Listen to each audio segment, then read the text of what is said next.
You'd never been shut out as a head coach until the Clemson game last year in the playoff. What do you take away from a loss like that?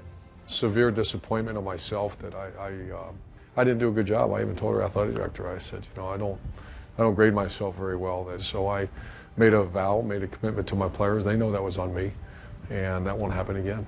You know, the neat thing about your football team this year, 3 of your strongest leaders, best football players, are fifth-year seniors. Yeah. You don't see that, especially at a place like this. It's as we said earlier, it's a dinosaur. When someone told me we had six fifth-year seniors, that's usually they're 3 and done here, and sometimes when they stick around too long, they're not your better players. Our best players are our leaders, and this is the strongest leadership I've had on a team. I know when you coach a kid, you coach him for life. How much have you had a chance to talk to Ezekiel Elliott with what he's going through now? He's not as easy to get as he used to be, and I love Zeke. I talk to his family more often than Zeke. We all want what's best for him. He'll be ever remembered as one of the great players to ever put on a scarlet and gray uniform.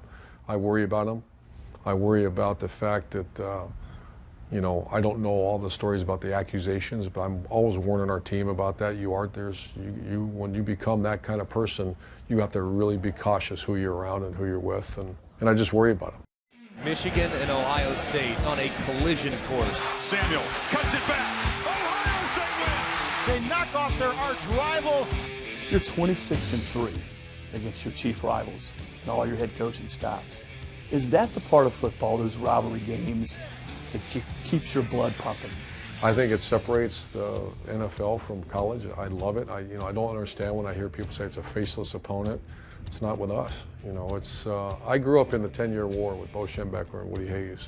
So my appreciation for that rivalry, I fear that rivalry. I don't want to let people down. What have you learned now that we're going into our 4th year of the playoff era? Do you coach differently? I just wonder from your perspective. Boy, it's intense, man. And I remember when Billy Donovan used to tell me, he'd say, boy, this March Madness is crazy. You can't lose a game. And I used to look at it and say, we live March Madness 365. You know, every day is a March Madness for us. You know, I was very skeptical when it first started, but I think it's great.